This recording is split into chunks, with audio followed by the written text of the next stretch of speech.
श्री शिवाय नमस्तोभ्यम दोस्तों, सबको पता है कि आज है मंगलवार का दिन। बहुत ही प्यारा सा दिन है। इस मंगलवार पर आपको एक दीपक चुपचाप से लगाना, जो कि किसका है सभी को मालूम है, बजरंगबली का दिन है, महादेव का नहीं है बल्कि हनुमान जी का दिन है। तो आपको आज के दिन एक दीपक चुपचाप से लगाना है।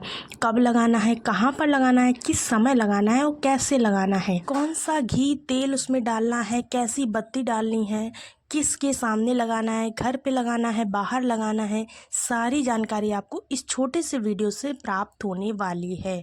तो सभी को श्री शिवाय नमस्तोभ्यम। सबको पता है कि आज है मंगलवार का दिन। मंगलवार यानी कि बैसाख का मंगलवार का बहुत ही विशेष सा दिन है। और आज के इस दिन में हमें क्या करना है, एक मंगल दीपक चुपचाप से लगाना है। इस दीपक के अंदर एक बहुत ही विशेष चीज़ आपको डालनी होगी। वो विशेष चीज़ क्या होगी उसके बारे में हम आगे बात करने वाले हैं। क्रम बाय क्रम सारी चीज़ें बताते चलेंगे।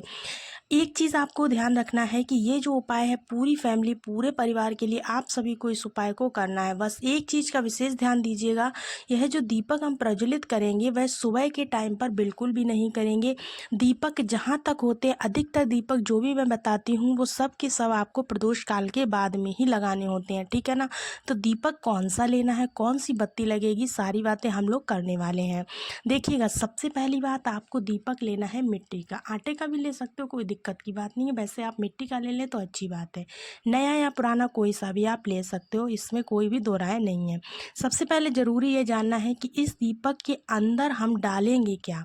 तो देखिएगा, आज के इस उपाय का जो नियम कहता है वो क्या कहता है, तिल का तेल। अगर आपके पास तिल का तेल है तो आप तिल का तेल डाल सकते हो। दूसरी चीज़, अगर आपके पास सरसों का तेल है तो आप सरसों का तेल डाल सकते हैं।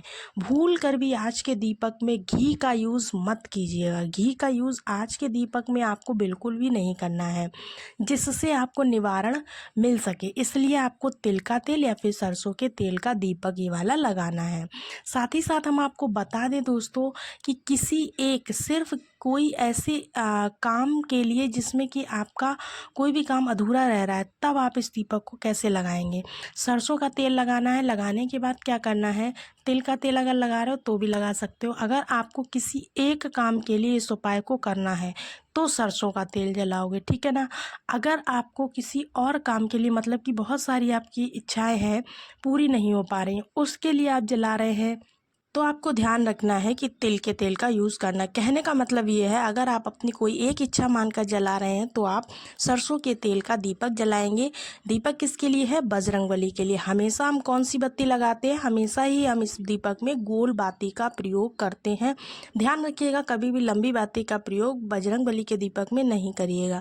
साथ ही साथ इस दीपक को हमें जलाना कहाँ पर है, इस चीज़ की बात आपसे करें तो आप इस दीपक को उठा करके अपने घर में जहाँ पर भी आपके बजरंगबली विराजमान हो, बजरंगबली की मूर्ति रखी हो या फोटो प्रतिमा जो भी रखी हो, वहाँ पर आपको इस दीपक को जलाना है। दीपक जलाने का नियम क्या है उसको समझ लेते हैं। अब आपको क्या करना है, जो आपको दीपक लगाने का एक नियम है, वो नियम यह कहता है कि बजरंगबली के राइट साइड यानी सीधी तरफ, आपको अपने राइट साइड में नहीं बल्कि भगवान जी की जो फोटो रखी है उसका राइट साइड देखना है। उसके राइट साइड में इस दीपक को लगाना होगा, ठीक है ना। कौन सी बत्ती लगाएंगे हम, गोल बत्ती लगाएंगे। अब करना क्या है, ध्यान रखना है आपको, मंगलवार का आज का ये दिन है। कब का है, मंगलवार का। तो दीपक के नीचे क्या रखोगे आप सभी को काला तिल रखना है, ठीक है ना। अब इतना करने के बाद में आपको क्या करना है, जब आप इस बत्ती को जलाओगे, प्रज्वलित करोगे, तब आपको एक चीज़ का बहुत विशेष ध्यान रखना है। आप सभी लोगों को बजरंगबली के दूसरे नंबर के छोटे भाई कौन है, गतिमान भगवान। कौन है, गतिमान। उनका नाम स्मरण करके इस दीपक को प्रज्वलित करना है। उनका नाम स्मरण करके इस दीपक को प्रज्वलित करिए। उसके बाद में जो बत्ती प्रज्वलित हो जाए, तब आप अपने मन की इच्छा, मन की मनोकामना जो भी आपकी है वो आप कह सकते हैं। घर परिवार में किसी भी को भी कोई संकट परेशानी नहीं आएगी। लेकिन अभी सुनिएगा, इस दीपक को तो आपने लगाना है, लेकिन किसके नाम से, गतिमान भगवान के नाम से।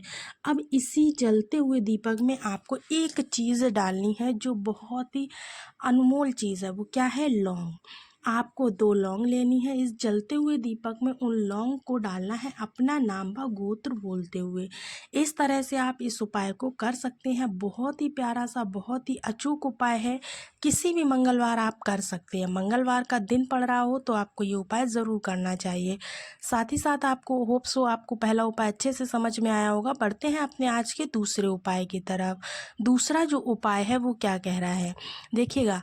दूसरा जो उपाय है, इस वीडियो में हम लोग अपने दूसरे उपाय की बात करते हैं तो हमें क्या करना है, समी के पत्ते के साथ में या फिर चावल का जो दाना होता है उसके साथ में इस उपाय को करना है। उपाय ये भी आप मंगलवार के ही दिन करेंगे, किसी और दिन नहीं करेंगे। ये जो उपाय है बीमारी को रोकने के लिए, यानी कि किसी के घर में बहुत ज़्यादा बीमार लोग रहते हैं तब उसको इस उपाय को ज़रूर करना चाहिए।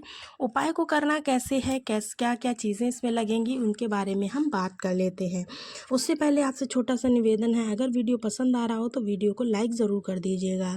देखिए, जिस घर में भी कोई भी बीमार व्यक्ति रहता है, क्या करना है, समी के 2 पत्ते चाहिए आपको, या फिर समी का पत्ता ले लो या फिर 2 चावल के दाने ले लो, ठीक है। फिर आपको क्या करना है, एक लोटा लेना है, तावे के लोटे में जल भरना है। जल भरने के बाद उसके अंदर जल में आपको रोग मुक्ति का मैंने ये उपाय बता रही हूँ। तो आपको क्या करना है, जब भी हम कोई उपाय करते हैं तो जल के अंदर क्या चीज़ डालते हैं, गंगा जल।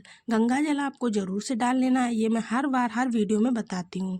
साथ ही साथ आपको क्या करना है, अब इस कलश को उठाना है और पहुँच जाना है महादेव की शिवलिंग के पास में। घर में भी कर सकते हो इस उपाय को या फिर मंदिर में भी कर सकते हो। करना क्या है आपको, देखिएगा, शिवलिंग के पास पहुँच जाइए। उसके बाद में क्या करना है आपको, जो आपने लोटा लिया है और चावल के दाने या फिर समी पत्र के दाने जो आपने लिए हैं, माता के वो भगवान भोलेनाथ की शिवलिंग पर एक भाग होता है माता का हस्तकमल, जिसे हम प्यार से कटी भाग भी कहते हैं। यहाँ से आपको स्टार्ट करना है। क्या करना है, माता अशोक सुंदरी का जो स्थान होता है ना, माता अशोक सुंदरी वाले स्थान से आपको जल को अर्पित करना है और माता के कटी भाग पर घुमाते हुए, गोल गोल घुमाते हुए आपको इस जल को समर्पित कर देना है। आपके पास में जो 2 समी पत्र या फिर 2 चावल के दाने हैं उनको आपको सबसे बाद में चढ़ाना है। कहाँ पर चढ़ाना है, माता अशोक सुंदरी वाले स्थान पर, जहाँ पर ये खाली वाला स्थान होता है ना शिवलिंग के और माता अशोक सुंदरी के मध्य में जो स्थान होता है, वहाँ पर आपको समर्पित कर देना है। उसके बाद में क्या करना है, जो जल नीचे आ रहा है बह कर के जलाधारी से, उस जल को आपको किसी बर्तन में रोक लेना है। थोड़ा सा रोकने के बाद में क्या करना है, अपने घर पर आकर उस रोगी व्यक्ति को ये जल आपको पिला देना है। ऐसा करने से अगर आप इसको 2 से 3 मंगलवार करके देखिए, आपके रोगी व्यक्ति का रोग जल्द से जल्द ठीक हो जाएगा। होप सो आपको वीडियो के दोनों उपाय अच्छे से समझ में आए होंगे। अगर उपाय समझ में आए हों तो वीडियो को एक लाइक ज़रूर कीजिएगा, चैनल को सब्सक्राइब कर लीजिएगा अगर चैनल पर नए हैं तो। इसके साथ ही साथ बेल आइकन को ज़रूर प्रेस कर लीजिएगा, जिससे कि सारे वीडियोज़ की नोटिफिकेशन आपको मिलती रहे। साथ ही साथ दोस्तों, आपको एक छोटा सा काम करना है, कमेंट्स बॉक्स में हर हर महादेव ज़रूर से लिखना है। मिलते हैं सभी को अगले वीडियो में, तब तक के लिए सभी को राधे राधे, श्री शिवाय नमस्तोभ्यम।